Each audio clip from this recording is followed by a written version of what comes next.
Monday, the 12th of April, the same day it's been revealed that a building called Kingdom Tower is to be constructed in Saudi Arabia. At 1 mile high, it's said to be the tallest building in the world. And alongside me, Andrea McLean today, are 3 women you'd be happy to run to the top of the tower to escape from. It's Lisa Maxwell, Carol McGiffin and Jared Street Porter!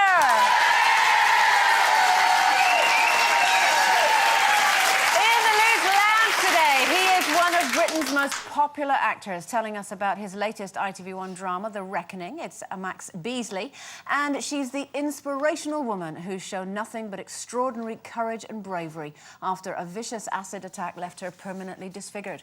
Telling us how her future is looking very bright, it's Katie Piper! More from Max and Katie in just a bit, but first, down to business. And it looks like the summer sun has got us all shedding our clothes, with some lawyers in the city shedding a few too many layers, according to their bosses. City law firm Allen & Overy, the firm that Chelsea Davy is due to join in September, have had to send an email around warning its trainee lawyers, in particular the females, that it's been noted their skirts have become shorter and heels have become higher, and they were told they looked like they were going clubbing instead of to the office. So, when it comes to, you know, dealing with professionals, do you give those in a short skirt, short shrift? Well, I think if you're a lawyer, I think it's a bit out of order, don't you? With a miniskirt and... What's the high heels got to do with summer, anyway? Is that kind of just because you since it's bare legs, I suppose you would wear high heels in winter. Well, if I was spending money on their sorts of fees, then I would expect somebody to turn up in something a bit more sober. Yeah. But, it's not too much to ask. I don't think so, do you?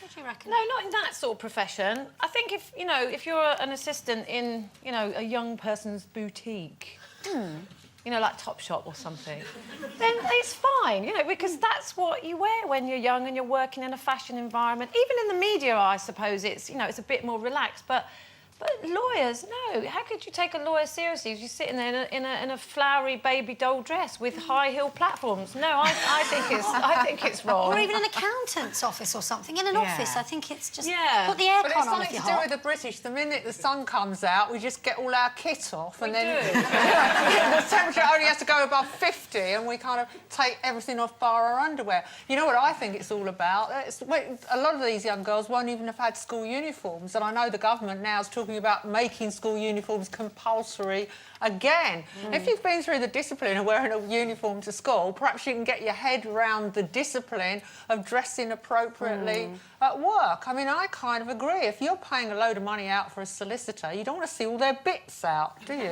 No, do you know what? When you're in Singapore, where it is permanently 95 degrees, I mean, it's right on the equator, it's boiling hot there. People don't walk around in shorts and mini skirts if they're going to work. Everybody wears suits. Everybody wears, you know, even the women even wear tights there. And in this amazing heat, I don't know how they do it, but they do. Do you think they it's a generational thing? Because if you think back to, you know, our parents, our grandparents' era, nobody really had clothing that was aimed at their age. You sort of left school and then you went straight into your mum's twin set and pearls, and that was it. Whereas, you know, we've been through the 60s and 70s and then the mad styles of the 80s. Well, it's interesting you say that, Andrew, because I remember my... as the oldest person on the panel, as Carol pointed out to the entire world yesterday, which I still have not forgiven her for, as the oldest old bat on the panel, I remember starting my first job in Fleet Street back before Carol was even in nappies, and I remember turning up for work in a pair of shorts and wondering why everybody looked at me. And even back then, I had no idea, you know, as a young journalist, that I should dress appropriately. And maybe it's my, you know, me sounding like a bit of a grumpy old woman, but I do think now it does send out the wrong message, that people don't take you seriously. And what's wrong? It's not, you know, infringing on your human rights to get your skirt back down to your knees, loves. Do you think that, I mean, obviously we're talking about lawyers and what have you, but how about someone who doesn't have the same level of responsibility? Do you think it really matters that much? I mean, obviously, we work in a sort of media environment. You get lots of young girls coming in, maybe on work experience or what have you, and they look pretty cute. But in the media, people are more interested in your personality and your individual qualities as opposed to, like, you know, a lollipop lady. What do you mean? Well, like, I mean, you wouldn't want to see it as one way of stopping the traffic, I suppose.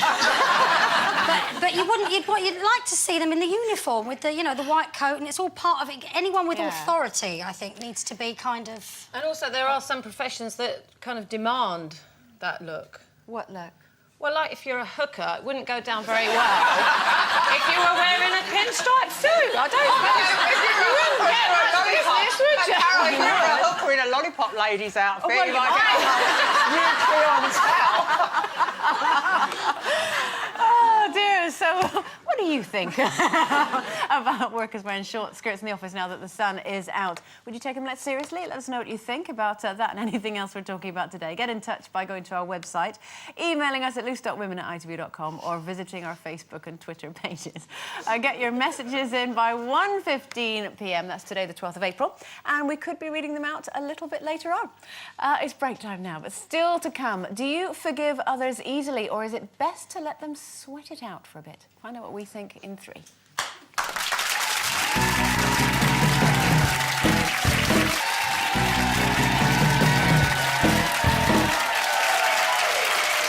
Welcome back to Loose Women this Tuesday afternoon. Now, it may be a key Christian principle, but the art of forgiveness may come to us all too easily, according to the Archbishop of Canterbury. Dr. Rowan Williams has told the Radio Times that the atrocities we faced in our society in the 20th century have focused our minds on the dangers of forgiving too easily, which can make suffering appear not to matter. In his Easter sermon last year, he told the congregation, our future is bound up with whether we are able to turn to those we have hurt and seek forgiveness. But can you forgive if those that have wronged you, if you feel they haven't suffered? I do. People that have dreadful things that happen to them and you see them forgive because they have a faith or whatever, I find that truly inspirational. I think it's amazing when people are able to do that. I find it quite difficult to say sorry. It's something in my family.